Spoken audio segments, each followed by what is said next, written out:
And welcome again to Dollars and Making Sense for the week commencing the 2nd of December. Henry, welcome back. Thanks, Ray. Good to be here. Wonderful. I see you are moustacheless, so you're Movember. Did you manage to raise a good sumly amount of money for the cause? We did. We raised about $3,500 for the team.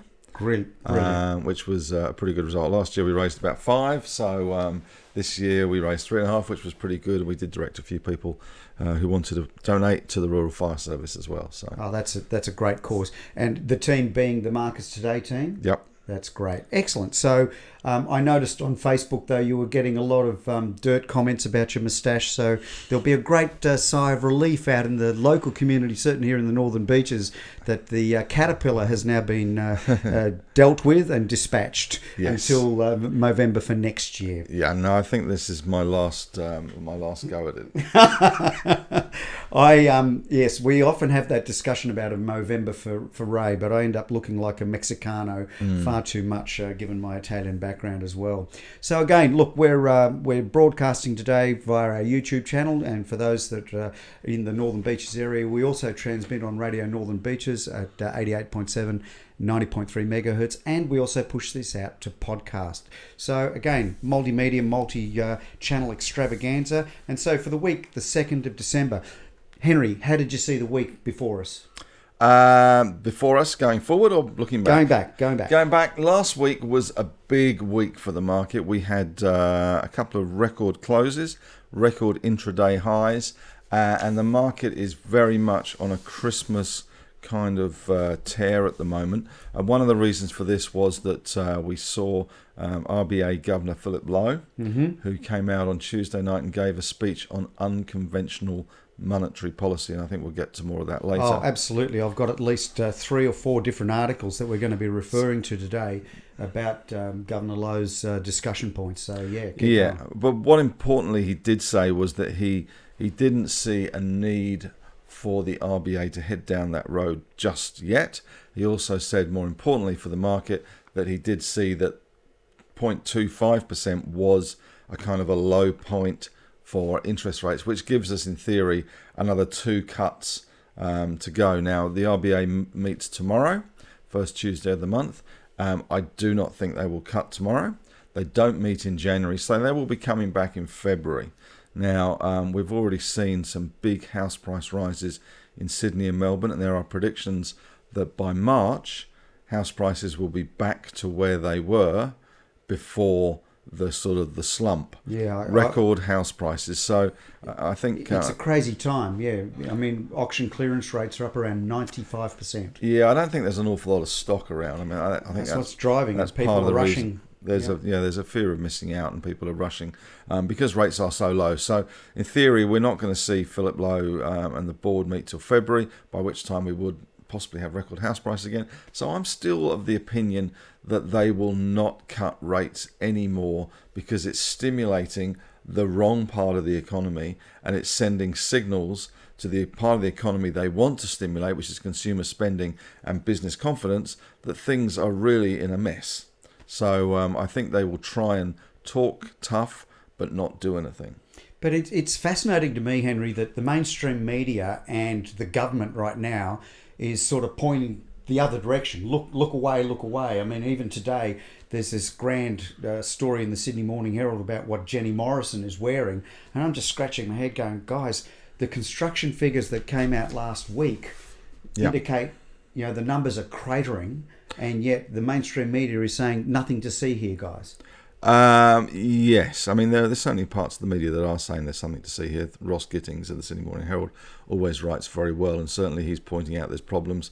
And Greg Jericho in the Guardian. I was going to say the Guardian. That's my main read as well. Does very well on this as well. But yeah, I mean, we're in the last week of sitting, I think, for Parliament, and they don't seem to have done very much this year, to be honest.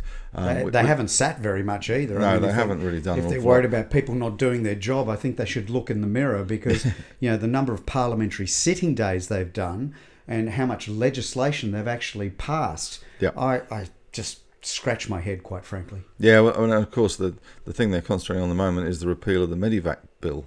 I would have thought they've got far bigger issues at the moment than repealing a bill about asylum seekers being allowed to come to Australia for medical treatment. anyway. But apart from that, the market continues to roll on all-time highs.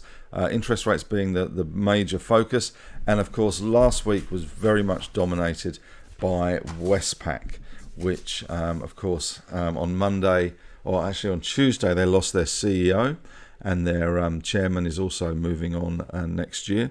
So big things happening at Westpac on the back of that Austrac scandal that they have been embroiled in, with 223 million instances of doing the wrong thing as far as Austrac's concerned. And so, interestingly, for viewers and listeners out there, I would direct you to your search engine of choice and pop up Henry's name together with ABC News Breakfast, because again, I shared and retweeted Henry's interview with Madeline on ABC News Breakfast, and you referred to it as the Westpac's Prince Andrew moment.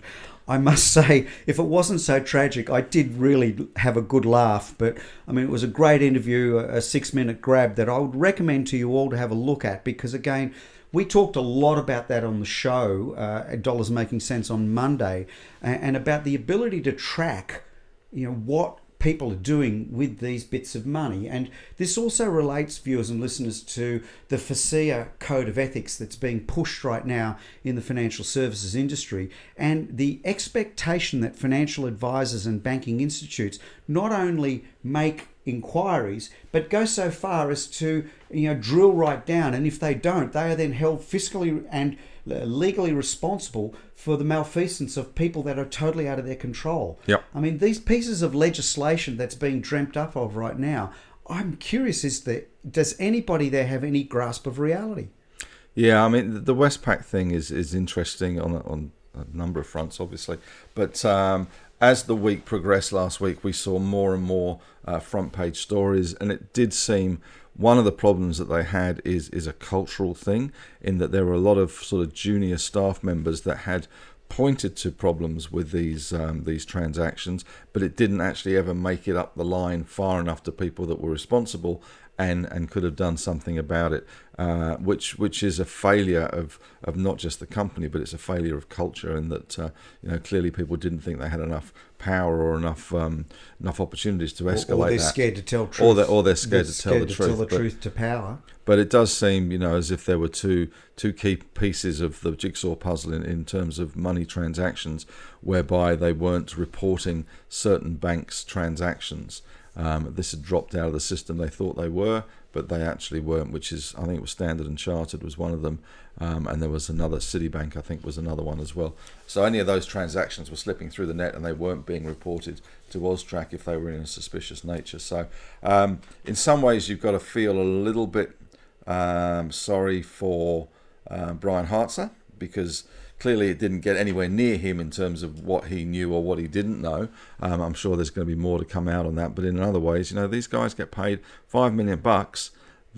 They are accountable. He still walked out the door with 2.7 million, and which is not a bad effort. And I'm sure in 6 months' time, after some sufficiently extended rehab time, probably in Tuscany or somewhere, then he will be back on the corporate scene, as Ian Naref was after he left Commonwealth Bank. Unscathed, untouched, and they roll on to the next one. He re-emerged. And, up till recently, Brian Hartzer had been perceived as having been done a pretty good job at Westpac until recently.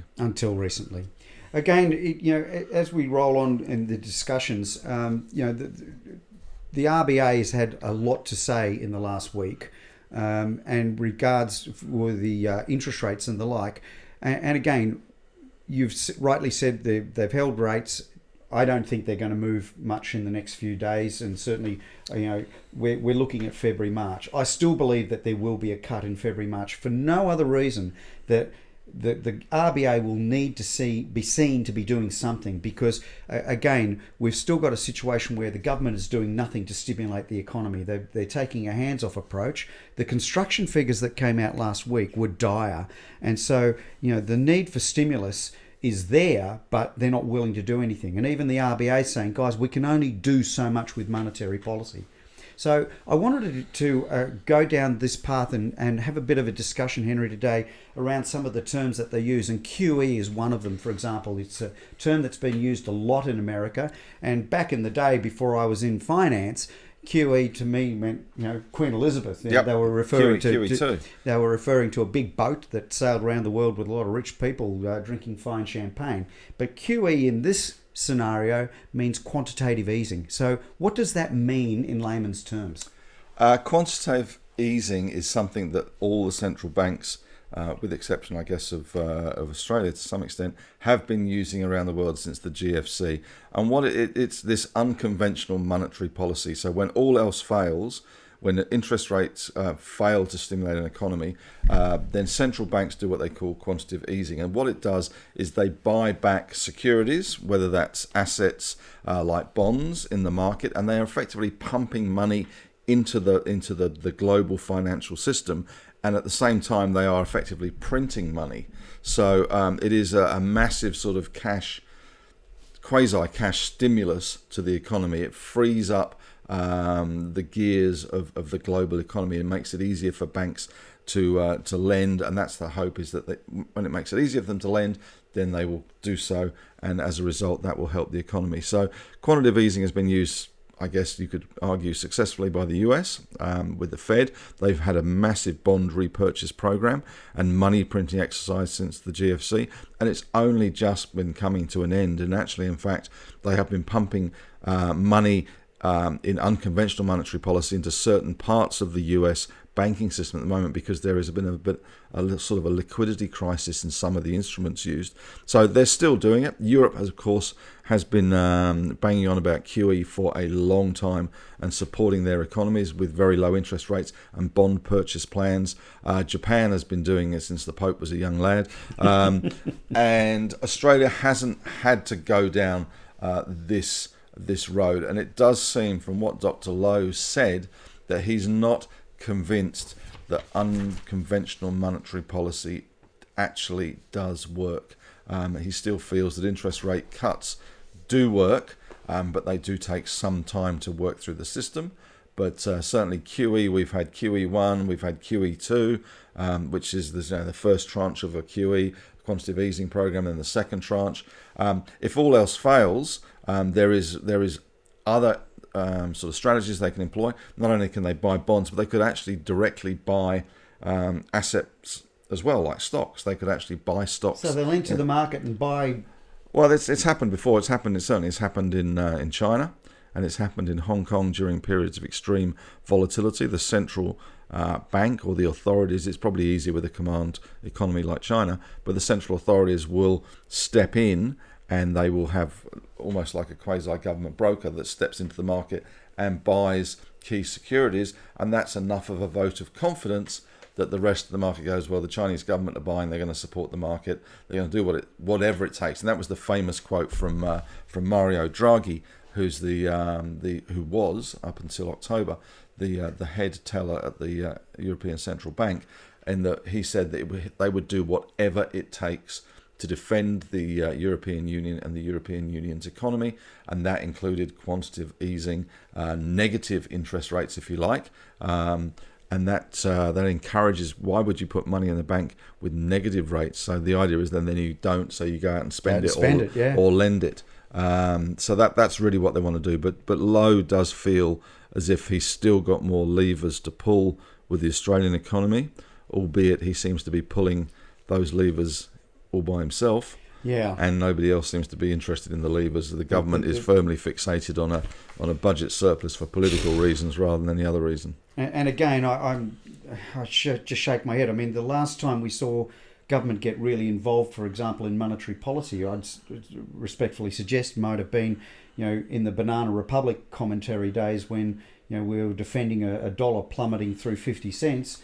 We were buying a lot of dollars. Would you agree that the circumstances are similar? I don't think they're that similar in terms of Banana Republic. I mean, the biggest example recently, I guess, is the GFC, when Kevin Rudd's government and the greatest treasurer of all time, Wayne Swan, pumped money into the economy directly. They built school halls. Yep. They gave everyone $900 to go out and spend free. They gave them checks. And that they can. They've been much maligned for a lot of things, but the Labour government at the time did save Australia from heading down the GFC disaster that the UK, the US, Europe, Japan, all these other countries went down. So that was direct stimulus, far more effective short-term boost than, say, the tax cuts, which the government was trumpeting as some sort of wonder cure, which at the end of the day didn't actually ever amount to the kind of refund that they said you were getting. And because it depended on when you put your tax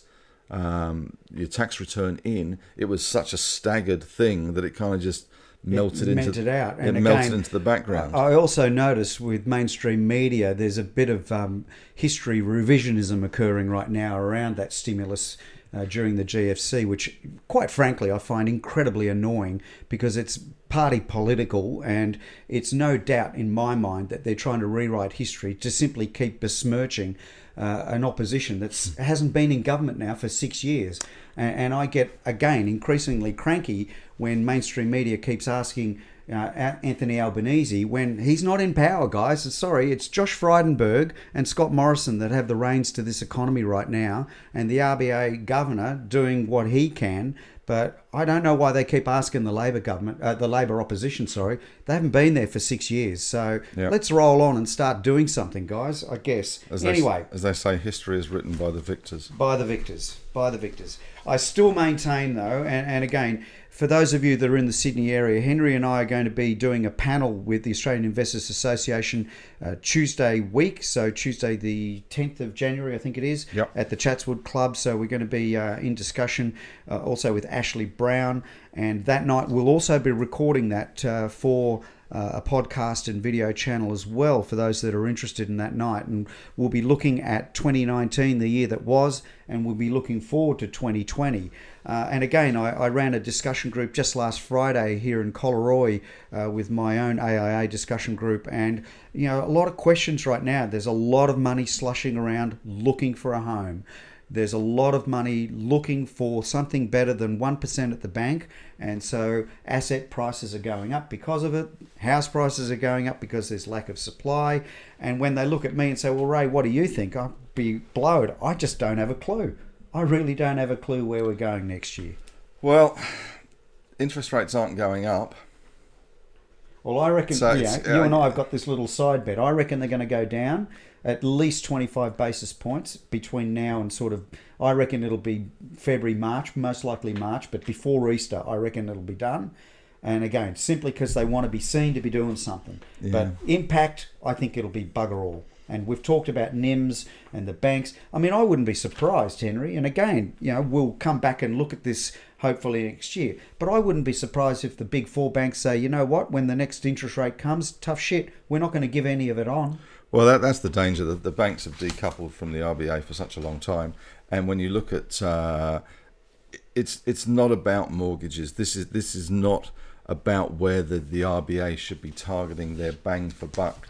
Because by decreasing mortgages or mortgage repayments, all you're doing is stoking the housing market effectively, but you're doing nothing for business. Where it is business loans still. The amount of interest you're paying on a business loan is far in excess of what you're borrowing for your house, unless you basically take out a second mortgage and paying mortgage rates, which of course is then putting your house at risk. But the risk adjusted, you're still paying 20% on credit cards.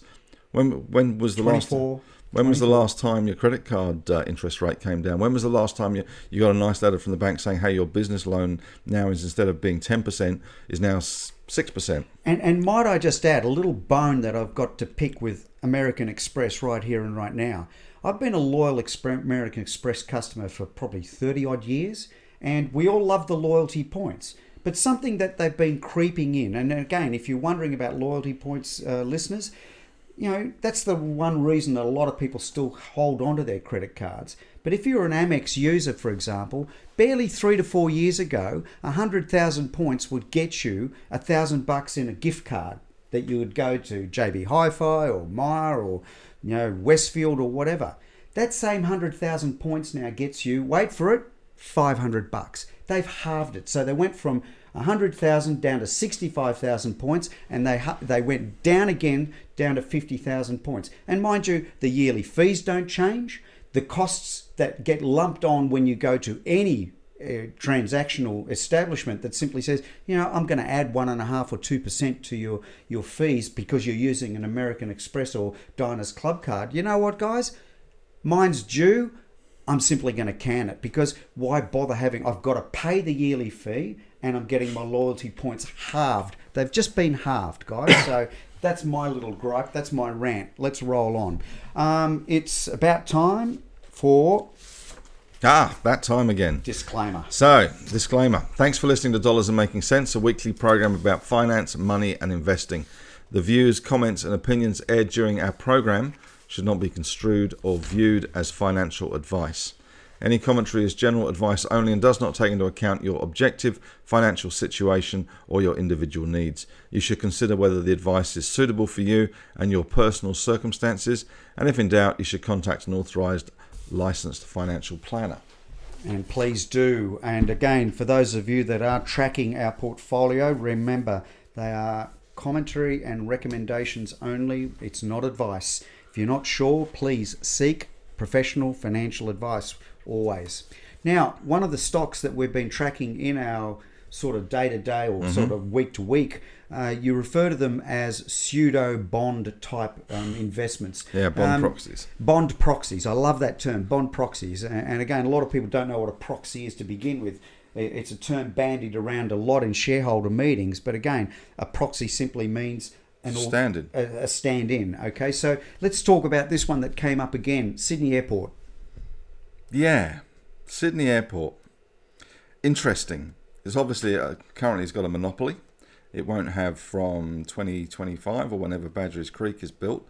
But Sydney Airport has done very well, primarily on the back of increased Asian tourism, increased amount of flights coming to this country, and that tourism boom we have seen. It is a bond proxy, and as Ray says, bond proxies is a term that gets bandied around, and it's really it usually gets used in terms of stocks that have big infrastructure assets which are long lead time, and they've borrowed a ton of money to buy those assets. If you remember, I think Sydney Airport was sold by the government for around $20 billion, and clearly that gets amortized, that gets funded over a long period of time, and they use the short-term revenue to pay that back. So when interest rates are low, that is a good thing for these bond proxy stocks. Transurban is another one. Obviously, these guys borrow a lot of money. You refer to that as the beep stock. Beep stock. They build roads, and these roads have concession terms that range to whenever. And then they return back to government ownership. But in that meantime, they do derive all that revenue. Now, Sydney Airport, I have to say, out of all the bond proxy stocks, the car park is the thing that drives Sydney Airport. That's where the revenue comes from. I don't think that Badgerys Creek is a massive risk, but what I do see as a risk for Sydney Airport is the Chinese tourism. We are seeing declining numbers of Chinese tourists coming here. We are seeing a slowdown of that tourist boom. Other countries are filling the void at the moment. Certainly, we've got a lot of Indians coming. We've got a lot of Americans coming. Still a lot of UK and Kiwis. But the Chinese tourism boom is maturing, I think. As the Chinese middle class gets more wealthy, they first thing they do is fly to Australia and hug a koala if they can find one that hasn't been singed. And they come here and they do what they have to do here, and they shop or whatever. But then they've done Australia. Then they go home and say to their friends, well, where are we going? We're going to go somewhere else. And they start, their tastes expand. I think that's the danger that we have, is that Australia becomes kind of a mature market for Chinese tourism, and it then becomes China. There's a lot of tourism going into Thailand at the moment. Massive amount of tourism going to Thailand, Vietnam as well for the Chinese, and they're spreading their wings. So I think that's a danger. And of course, you've got Badgerys Creek. It is a great stock. It has performed really well. Personally, I prefer Transurban in that space, in that bond proxy space, because they have growth options. Sydney Airport has zero growth option. There's only one Sydney airport. They've made no overtures in buying any other airports. The only way they can grow their business is hope more people come here and jack up the car park charges. Whereas I don't know how much more expensive you can make it, but no. Didn't Sydney Airport actually pass on Badgerys Creek? Yeah, they did. They had first option to build it. They had first option to do it, and they passed. And I scratched my head going, wow. No, I don't. I think they made a great decision in passing. Absolute great decision. But that means they don't see a future at Badgerys Creek. A profitable future, at least. Do you want to land at Badgerys Creek? Not in a month of Sundays. I mean, if you live in Parramatta, fine. If you live in Penrith, fine. But realistically, most tourism that comes to this country do not want to land in Badgerys Creek. They're not going to be going downtown Parramatta or Penrith. Well, I would change my mind Sydney if they had a high-speed rail link, but they didn't even bother with that. Well, no, they haven't. But I mean, they're trying to fit in infrastructure around it. But the average tourist is great town planning. It's a bit like the UK. I mean, the UK's got several international airports now in London and Gatwick. Obviously, have been around for donkeys, but they've also got Stansted, Luton, as well as options too, which tends to cater for the low budget kind of side of things. Ryanair primarily. The Ryanair, the EasyJet, these sort of things. And I suspect that Badgerys Creek will kind of become that.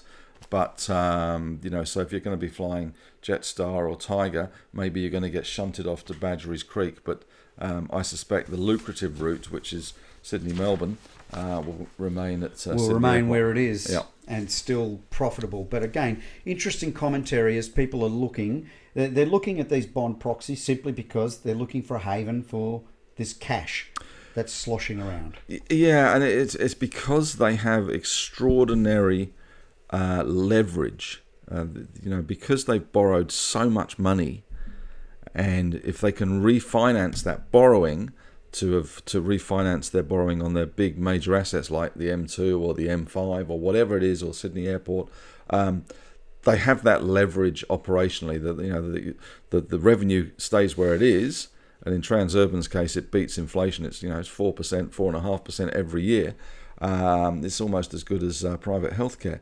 So, so these guys, they've got that leverage through reducing their funding, and if you can reduce your funding from 5 to 4 in a low interest rate environment, and you've borrowed 20 billion, that's a big number. That reduction in funding drops straight through to the bottom line, and they can jack up the car parking. So it becomes very leveraged. Yeah, that's why people buy them.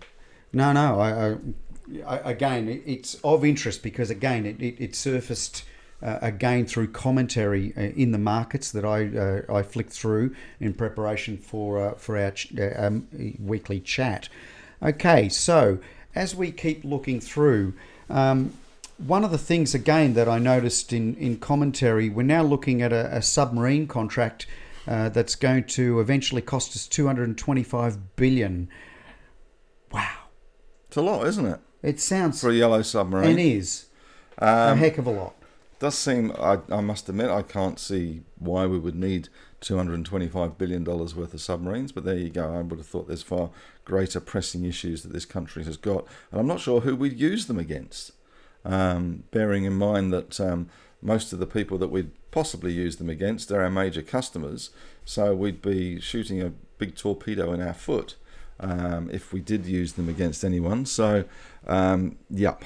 It's, I read the article that you referenced on your Beaks Down Under and Facebook commentary, and again they were using cost measures in context of previous submarine tenders and contracts. And again, being ex-military myself, we often joked when we were in the Army that the amount of money that they were spending on the Collins-class submarines that spent an inordinate amount of time in dry dock, and even when they were on operations, they were reputedly so noisy that the Malaysian Boy Scouts could detect them with a tin can and a piece of string. So again, I really sit here and scratch my head and wonder at the priorities of what we're doing as a country when we're expending this kind of money, and far too much of that. And again, I'm a great believer in keeping the money here at home if possible, but a lot of this money is going to end up abroad. And they're talking about the lifetime spanning of this. Wait for it, listeners, to 2080. Okay, they're talking about these submarines potentially being in service until 2080. Now, I just sit there and scratch my head going, I think that's a load of bullshit, quite frankly. Well, the good thing is with climate change and the rising sea, the submarines will be able to operate a lot closer into land as well, because they'll be able to go down George Street. Yes, I guess we can joke about it, but I tell you what, for those that are still struggling to put their kids through school and have a reasonable cop force and nurses and the like, I sometimes wonder what the hell we're doing. So, ladies and gents, one of the things that I've been really pleased with, week by week we've asked Henry to look at the small to mid-cap stocks. And again, we make that differentiation between the bigger commentators and the bigger shows with all the coverage and commentary on the big players. I've asked Henry over the course of the launch, since the launch of this program in early October, to look at a portfolio, and about a couple of weeks ago I put all of these into a Yahoo Finance portfolio tracker. And again, I'm not sure if the camera will necessarily pick that up. I'll keep it nice and still. It'll hopefully autofocus it, and my production guy will look at that. Thank you, Mitch. You got that? Cool.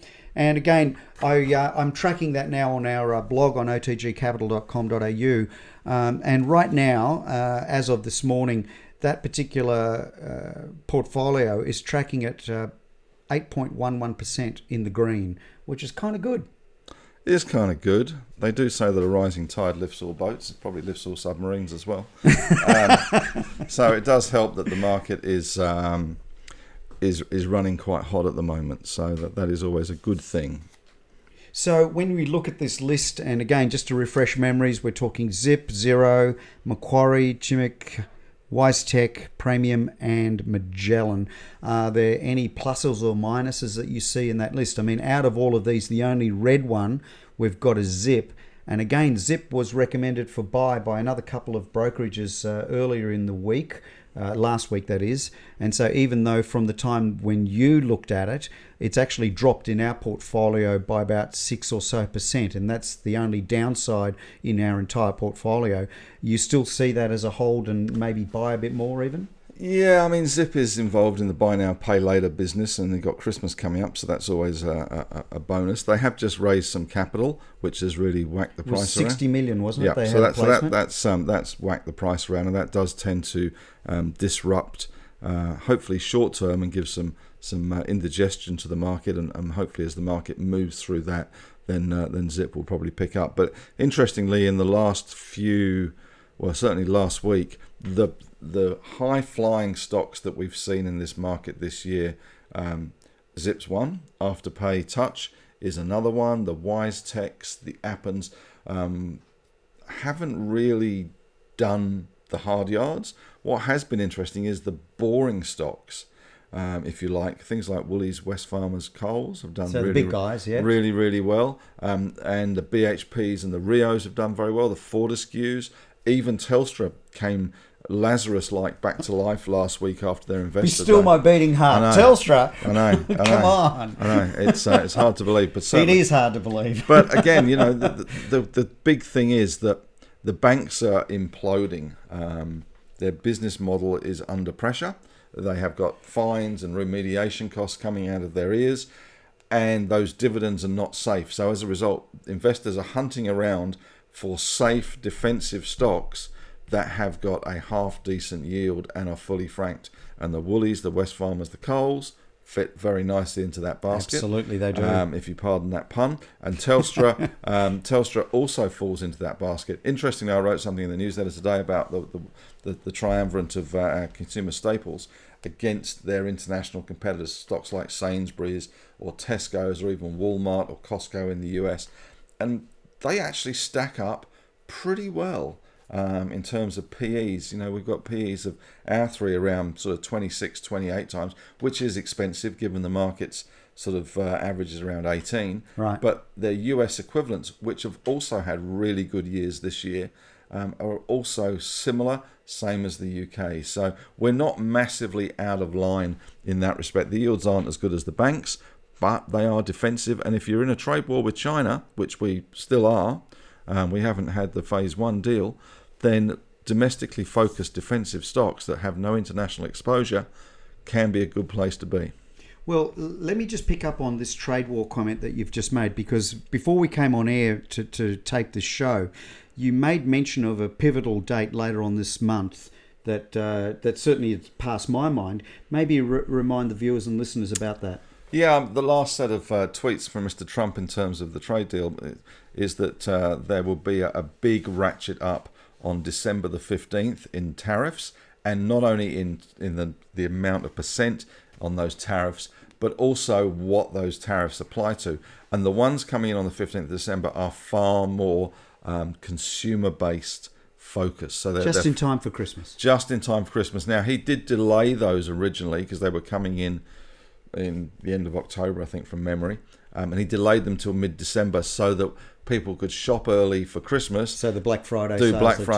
Black Friday, Cyber Monday, Toasty Tuesday, Wicked Wednesday, whatever it was going to be. And they would get in before that 15th of December deadline. So that's looming. Now, all commentators and everyone in the market assumes there will be a phase one deal done before then. There will be some rollback or cancellation of that round of tariff increases. But that's not a done deal. It's now the 2nd of December, so there's 13 days, 13 opportunities for Mr. Trump to tweet like Billy-O before those tariffs come in. And they will hit the US consumer far harder than what we've seen so far, because they're a far broader range and they're 25% or whatever they are. So it will have an impact just in time for Santa to be filling up his sleigh. Okay, so we'll keep an eye on the 15th of December. And again, for viewers and listeners, just to know, we'll be doing next week's broadcast as usual on the Monday, which will then go out on Monday evening and Tuesday morning on the radio show. We'll then be doing a recording of the AIA panel discussions that Tuesday evening of next week. And then we'll be taking a break for the Christmas New Year and January period. As we used to say in the forces, that's the time when it'll be soft brain and hard willy, and we're all heading down the beach. But don't worry about that. Think about that one, Henry. I do. And so we'll be coming back probably after Australia Day after that. But again, we'll keep tracking and we'll keep the blogs going as we do. I've got a speculative one here that I picked up during the week. So when we're looking at the portfolio, I'd like to finish discussions this week around a company that I picked up called EML Payments. And again, for those of you that are unaware, we'll also put Henry's website, beaksdownunder.com.au, on the ticker for the video, and also put that in the annotations. But EML Payments, ticker is EML.AX. Tell me a little bit about these guys. These guys, I've owned this one in my small cap portfolio for some time, and I got out mainly because I just thought it got too stupid and took massive. I think we were in $1.30 or something, and they've had a 2 or 3 times run. They've done extraordinarily well. These guys do digital payment cards, so gift cards, these sorts of things that you buy in shopping malls when you go to Westfield and you go and buy $100 Westfield shopping card. They've got a big rack of them, all these different retailers. That's EML Payments. Okay, so they've got the monopoly on doing that, have they? I don't know about monopoly, but that's what they're big into. They have got a big position in Europe in terms of a German shopping mall chain which uses their gift cards. Now, that's all very, to be honest, that was quite dull and not very exciting. And they spent lots of... This is not a new business they've acquired. This is something they've been doing for a long time. But what really has set the market aflutter and has inspired this big rally is that they are pushing into the US gaming market. Now, you can buy preloaded cards, which gives you $100 of betting at something like Bet365.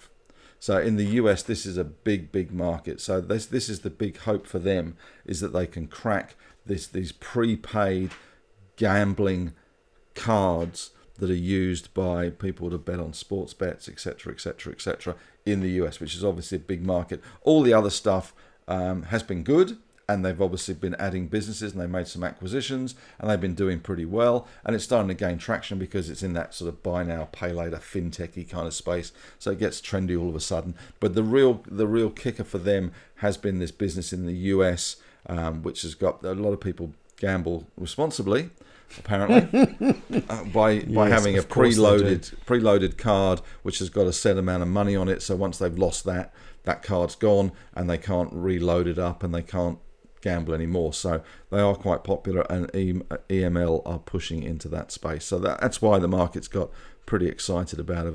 It is a big price now, I've got to say. I was going to say, it sounds rather speculative and rather jumpy and zigzaggy. It's been around a long time. They do it very well. They've been very big in with the Westfields and the German shopping centres in terms of these prepaid cards, these gift cards that they do. And a lot of people, for the shopping centres, it's actually a win, because there's an awful lot of people that never redeem these things. Oh yeah, God yeah. And again, the expiry date, which was the killer. Because I know myself from personal experience, we gave them to the kids, and one of our children thought it was a great idea to store it away for later on. Yeah. And then only to find out the darn things had expired. Yeah, I think that they have lengthened the expiry dates now by legislation, because there was a lot of that. But certainly there is quite a high percentage of people that never actually redeem their gift cards. Great profitability on that if you can get it. Yeah, so merchants love it. So shopping centres love it. So this is a good time of year for these guys, but it really has been that US gaming story through a deal they have done. I think it was with either Betfair or Bet365 in the US, which has really focused the market's attention on the